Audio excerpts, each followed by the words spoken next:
ஆனால் அவர் வந்த காலத்திலிருந்தே ஒரு வகையான ஒரு உடன்பாடின்மை யாழ்ப்பாண பிரதேசத்தில் காணப்பட்டது. ஒருங்கிணைப்பாளராக செயல்பட்டவர்கள் அவர்கள் பயன்படுத்திய வார்த்தை பிரயோகங்கள், நிகழ்ச்சி ஒருங்கிணைப்பாளர்கள் நாங்க கஷ்டப்பட்டு இவர்களை எல்லாம் அழைத்து வந்திருக்கிறோம் அப்படின்னு சொன்னதுல என்ன பிரச்சனை இருக்கு? இது ஏன் அவ்வாறு சொல்லப்பட வேண்டும்? நாங்கள் புறக்கணிக்கப்பட்டவர்களா என்ற ஒரு கேள்வி அங்கு எழுந்துவிட்டது. கலாமாசருக்காக இதனை அவர்கள் புறக்கணித்து சொல்ல மாட்டேன், ஆனால் கலாமாசரும் ஒரு காரணமாக அமைந்து விட்டார். சொல்ற விஷயங்கள் உண்மையாவே வேறு விதமான சிந்தனைகளை உருவாக்குது. இலங்கை வடபுல தமிழ் மக்களை பொறுத்தவரையில் கலாச்சாரத்தில் மிக ஆழமாக பதிவாக இருப்பவர்கள். யாழ்ப்பாணத்தில் ஒரு நிகழ்ச்சி செய்யும் பொழுது கலாச்சார பின்னணி உடைக்கப்படக்கூடாது. அவ்வாறு உடைக்கப்பட்டால் அதற்கு மக்களுடைய எதிர்ப்பு அதிகமாக இருக்கும்.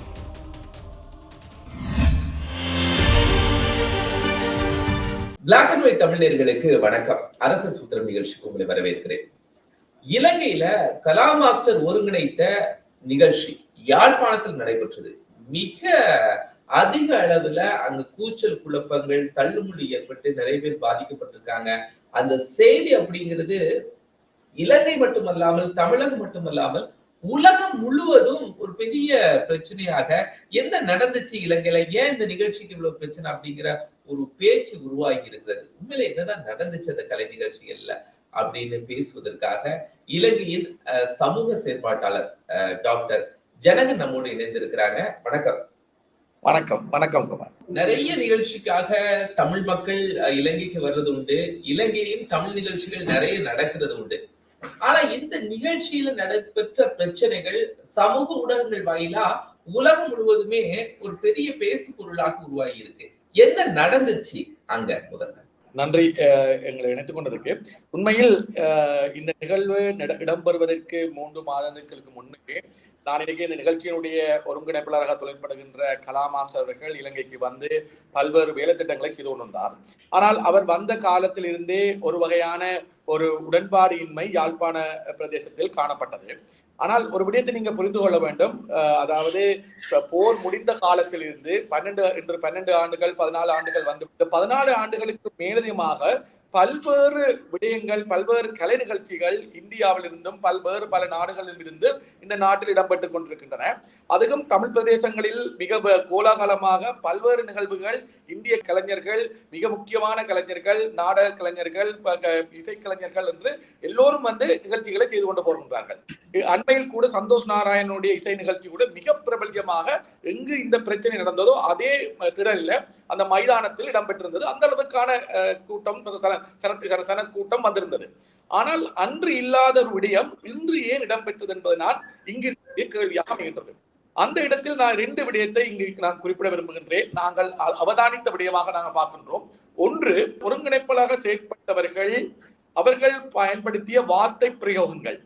அவர்கள் பயன்படுத்திய வார்த்தை பிரயோகங்கள் என்னவென்று சொன்னால், நாங்கள் கஷ்டப்பட்டு இவர்களை கலைத்து வந்திருக்கின்றோம் என்று சொன்னதுதான் மிக முக்கியமான பிரச்சனையின் மையமாக நான் பார்க்கின்றேன். ஆகவே இலங்கை தமிழ் மக்களை பொறுத்தவரையில் எல்லோரையும் வரவேற்பார்கள், எல்லோரையும் ஆதரிப்பார்கள். அவர்கள் இன்முகத்துடன் பழகக்கூடிய நிகழ்ச்சி ஒருங்கிணைப்பாளர்கள் நாங்க கஷ்டப்பட்டு இவர்களை எல்லாம் அழைத்து வந்திருக்கிறோம் அப்படின்னு சொன்னதுல என்ன பிரச்சனை இருக்கு? அது என்னவென்று சொன்னால், இவ்வளவு காலம் யாரும் வரவில்லை என்ற வசனத்தை பயன்படுத்தினதுதான் அங்கு பிரச்சனையாகிவிட்டது. ஆகவே இவ்வளவு காலம் வரவில்லை, இப்பொழுதுதான் நாங்கள் கஷ்டப்படுத்தி கூட்டிக் கொண்டு வருகின்றோம் என்று ஒருங்கிணைப்பாளர்கள் கூறியவுடன் மக்கள் மத்தியில் ஒரு குழப்பம் ஏற்பட்டுவிட்டது, இளைஞர்கள் மத்தியில் ஒரு குழப்பம் ஏற்பட்டு விட்டது. இது ஏன் அவ்வாறு சொல்லப்பட வேண்டும்? நாங்கள் புறக்கணிக்கப்பட்டவர்களா என்ற ஒரு கேள்வி அங்கு எழுந்துவிட்டது. இது ஒரு பிரச்சனையாக உடனடியாக ஒரு 3 நாளைக்கு முன்னமே 2 நாளைக்கு முன்னமே இந்த பிரச்சனைகள் அதிகரித்து அவர்கள் சொன்ன நாள்ல இருந்து மிகவும் அதிகமாக அந்த விடயம் பொங்கிக் கொண்டிருந்தது. மேடையிலையும் மீண்டும் அதே வசனம் பயன்படுத்தப்பட்ட பிறகு இளைஞர்கள் மத்தியில் வந்து அது ஒரு பெரிய பிரளியமாக மாற்றமடைந்து விட்டது. அதைவிட மிக முக்கியமாக ஒழுங்கமைப்பு செய்யும் பொழுது இருந்தக்கூடிய ஒரு சில குறைபாடுகள். அதாவது உங்களுக்கு தெரியும், இதுல வந்து ஒரு குறிப்பிட்டவர்களுக்கு கட்டணம் அறவிட்டார்கள், இன்னும் ஒரு குறிப்பிட்டவர்களுக்கு கட்டணம் அறவிடவில்லை. ஆனா கட்டணம் அறவிட்டவர்களுக்கும் இன்னொன்னு நான் தெளிவுபடுத்திக்கிறேன். இந்த ஒருங்கிணைப்பாளர்கள் நாங்க கஷ்டப்பட்டு அழைத்து வந்திருக்கிறோம் அப்படின்னு சொன்னது நீங்க குறிப்பிட்டு யாரையா சொல்ல விரும்புறீங்களா? இல்ல, கலா மாஸ்டர் தான் ஒருங்கிணைப்பு செய்தார்கள், வேற யார் அதை செஞ்சாங்க? அது கலாமாசர்கள் அவர்கள் குறிப்பிட்டிருந்தார்கள். கலாமாசர்கள் இதை மிக மிக முக்கியமாக ஒருங்கிணைத்தார். அவர் ஒருங்கிணைக்கும் பொழுது கலாமாசர்கள் அந்த வார்த்தையை பயன்படுத்தினாங்களா? கலாமாசர் அந்த வார்த்தையை பயன்படுத்தினாங்களா? கலாமாசரும் பயன்படுத்தினார். அதுபோல் இதனை ஒருங்கிணைத்த இலங்கையை சேர்ந்தவர்களும் பயன்படுத்தினார்கள். ஆனா அந்த மக்களை பார்க்கும் பொழுது இவர் கலாமாசருக்காக இதனை அவர்கள் புறக்கணித்து சொல்ல மாட்டேன். ஆனா கலாமாசரும் ஒரு காரணமாக அமைந்து விட்டார். அவ்வளவுதான். கலாமாசரும் இங்கே ஒரு காரணமாக அமைந்து விட்டார். ஏனால் கலாமாசரை பொறுத்தவரையில் தமிழ் மக்கள் மத்தியில் ஒரு வடக்கு பிரதேசத்தில் தமிழ் மக்கள் மத்தியில் ஒரு வகையான ஒரு வெறுப்பு இருக்கக்கூடியவர்களும் இருக்கின்றார்கள். ஏனென்று சொன்னால் உங்களுக்கு தெரியும், போர் நடந்து கொண்டிருக்க காலகட்டத்தில் ஒரு முக்கியமான நிகழ்ச்சி ஒன்றை அவர் ஒழுங்கமைத்து நடத்தி கொண்டிருந்தார். ஒரு தொலைக்காட்சி ஒன்றில் அவ்வாறு ஒழுங்கமைத்து நடத்தி கொண்டிருப்பதன் காலத்தில் அந்த காலகட்டத்தில் அதிக கூடிய மக்கள் இறந்து கொண்டிருந்தார்கள் இலங்கையில். அந்த சந்தர்ப்பத்தில் மிக கோலாகலமாக அந்த நிகழ்ச்சி அந்த காலகட்டத்தில் இடம்பெற்றுக் கொண்டிருக்கும் பொழுது அது ஓரளவுக்கு கலாமாசர் நீங்க என்ன சொல்றீங்க? அந்த நிகழ்ச்சி அப்படின்னா அவங்க அந்த மாநாட மயிலாடுன்னு ஒரு நிகழ்ச்சி போச்சு இல்லையா? அந்த நிகழ்ச்சியை குறிப்பிட்டா சொல்றீங்க? ஆமாம், அந்த நிகழ்ச்சி தான். அந்த நிகழ்ச்சி அவர் ஒருங்கிணைத்திருந்தார். அந்த நிகழ்ச்சியை அவர்கள் அந்த காலகட்டத்தில் செய்யும் பொழுது அது இலங்கை மாத்திரமல்லாமல் உலகம் பூராவும் அவர் அதனை கொண்டு போய் சேர்த்து கொண்டு அதனை ஒரு கோலாகலமான நிகழ்ச்சியாக செய்து கொண்டிருந்தார். அந்த காலகட்டத்தில் இருக்கக்கூடிய பிரச்சனை ஜனங்கள் கொஞ்சம் நீங்க சொல்ற விஷயங்கள் உண்மையாவே ஒரு வேறு விதமான சிந்தனைகளை உருவாக்குது. கலாம் மாஸ்டர் மேல இலங்கையில, அதுவும் வட இலங்கையில ஒரு வெறுப்பு ஏற்பட்டதுக்கு காரணம் அங்க போர் நடக்கிற போது இவங்க கலை நிகழ்ச்சிகளை தனியார் தொலைக்காட்சியில் நடத்திட்டு இருந்தாங்க. அதுதான் அவங்களுக்கு மேலான ஒரு பெரிய வெறுப்புக்கு காரணம்ங்கிறீங்க. கலை நிகழ்ச்சிகள் நடத்துவது, அதாவது தொலைக்காட்சி ஒன்று மூடிவிட முடியாது. போர் நடக்கும் பொழுது கலை நிகழ்ச்சிகள் அது இடம்பெறத்தான் வேண்டும். அதுல எந்த தடைகளும் இல்லை. ஆனால் அந்த சந்தர்ப்பத்தில் அந்த நிகழ்ச்சி உலகம் பூராகவும் கொண்டு போய் அது அந்த எல்லா மக்களையும் அங்கு இணைத்து ஒரு கோலாகலமான புரோகிராமாக, அதாவது ஒரு கொண்டாட்டமாக இடம்பெற்றுக் கொண்டிருந்தது. அதாவது தொலைக்காட்சி நிகழ்ச்சியை தாண்டி ஒரு பெரிய கொண்டாட்டமாக இடம்பெற்றுக் கொண்டிருந்ததால் அதனை அந்த காலகட்டத்தில் ஒரு பெரிய அளவுக்கு அந்த மக்கள் மத்தியிலே ஒரு வெறுப்பு இருந்தது. ஏன் இவ்வளவு ஒரு இறப்புகள் நடந்து கொண்டிருக்குது, 40,000 50,000 மக்கள் இறந்து கொண்டிருக்கிறார்கள். அவ்வாறு இறந்து கொண்டிருக்கும் பொழுது இவ்வாறான ஒரு சூழ்நிலையில் ஒரு பெரும் கொண்டாட்டம் ஒன்று இடம்பெற வேண்டுமா, அதுவும் உலக தமிழ் மக்களை ஒன்றிணைத்த கொண்டாட்டங்கள் இடம்பெற வேண்டுமா என்ற ஒரு கேள்வி வடபுலத்து தமிழ் மக்கள் மீது இருந்தது. ஆகவே அவர் 3 மாதத்துக்கு முதல் இங்கு இந்த விடயங்களை செய்யும் பொழுது ஒரு எதிர்ப்பு இருந்தது. அதை இல்லைன்னு சொல்ல முடியாது. ஏனென்றால் அந்த எதிர்ப்பின் பிரபல்ய அதனை பார்த்திருப்பீர்கள். அவர்களுக்கு கண்ணீர் அஞ்சலி கூட போஸ்டர் கூட ஒட்ட வேண்டிய சூழ்நிலை ஏற்பட்டு விட்டது. ஆகவே நான் பார்த்தேன். அதாவது ஒரு நிகழ்ச்சியில தவறு நடக்கும் போது அல்ல கூச்சல் குழப்பங்கள் இருக்கும். அது ரொம்ப வயலண்ட் பார்ட்டா நான் பார்த்தது என்னன்னா, அவங்களுக்கு கண்ணீர் அஞ்சலி போஸ்டர்லாம் ஒற்ற அளவுக்கு அவ்வளவு தவறுகள் எதுவுமே அங்க நடைபெறலையே. அதாவது இதுல ஒரு பெரிய கூட்டம் சேர்ந்து இதனை எதிர்த்து சொல்ல முடியாது.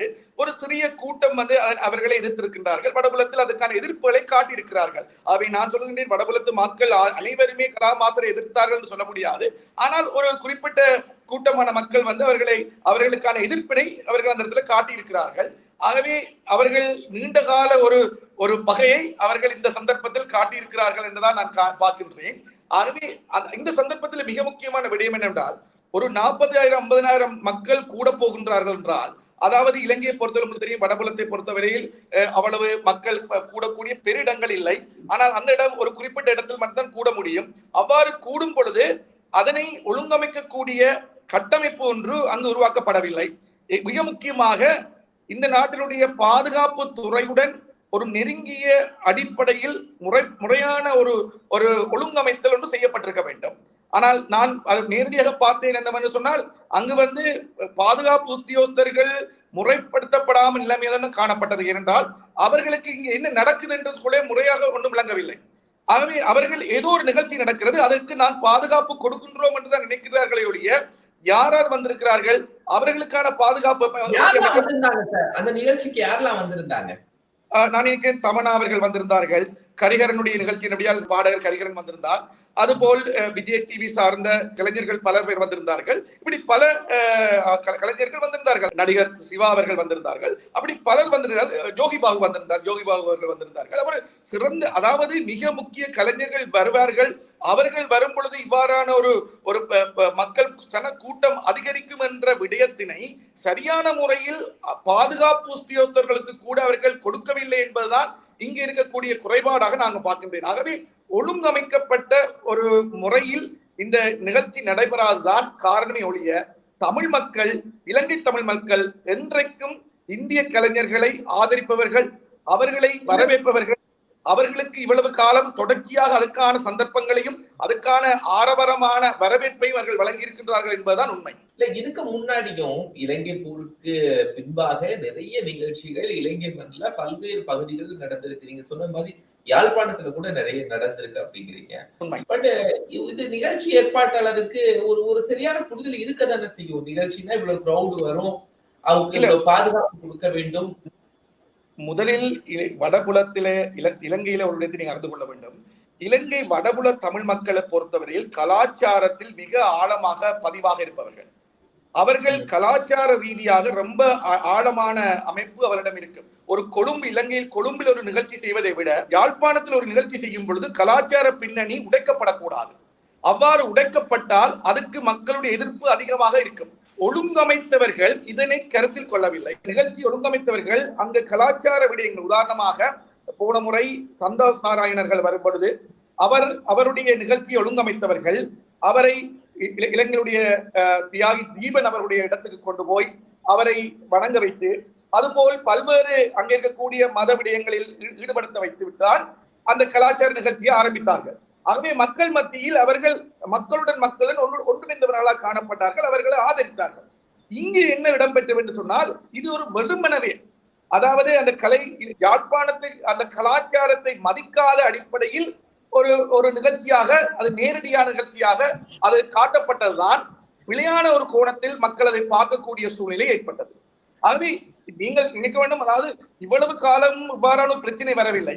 இதே இடத்தில் பல்வேறு நிகழ்ச்சிகள் இதே மாதிரி நடந்திருக்கு. அப்ப கூட வராத பிரச்சனை ஏன் வந்திருக்கிறது என்று சொன்னால் வெறுமனவே கலாமாஸ்டரிடம் மாத்திரம் மட்டுமில்லை, கலாமாஸ்டருடைய 2009ஆம் ஆண்டு பிரச்சனை மாத்திரமல்ல, அதைவிட மிக முக்கியமாக யாழ்ப்பாணத்து கலாச்சாரத்தை அவர்கள் மதித்து அதை செய்யவில்லை என்றதுதான் மிக முக்கியமான பிரச்சனையாக நான் பார்க்கக்கூடியதாக இருக்கின்றது.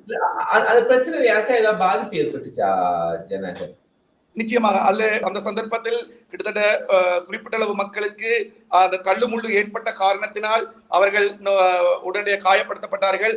அந்த காயப்படுத்தப்பட்டவர்கள் வைத்தியசாலைக்கு, யாழ்ப்பாணத்தில் இருக்கக்கூடிய வைத்தியசாலைகளுக்கு எடுத்துச் சொல்லப்பட்டார்கள். அதுபோல் பல்வேறு மக்களுடைய உடைமைகள் அங்கு பறிபோயிருந்தன, அங்கு தொலைக்கப்பட்டிருந்தன. ஆகவே அவ்வாறான நிலையங்கள் இடம்பெற்றிருந்தது. ஆகவே நிச்சயமாக அது ஒரு இறுதி முடிவு ஒரு சுகமான முடிவாக அமையவில்லை. நிறைய விஷயங்களை பதிவு செஞ்சிருக்கிறீங்க திரு ஜனகர். உண்மையாகவே அங்க அரசியல் சூழல்ல என்ன நடந்துச்சு, அங்க இருக்கக்கூடிய முழுமையான அரசியல் சூழலையும் அந்த நிகழ்ச்சிக்கு நடந்த பிரச்சனையையும் ஒரு தெளிவான பார்வையோடு பதிவு செஞ்சிருக்கீங்க. மிக மகிழ்ச்சி.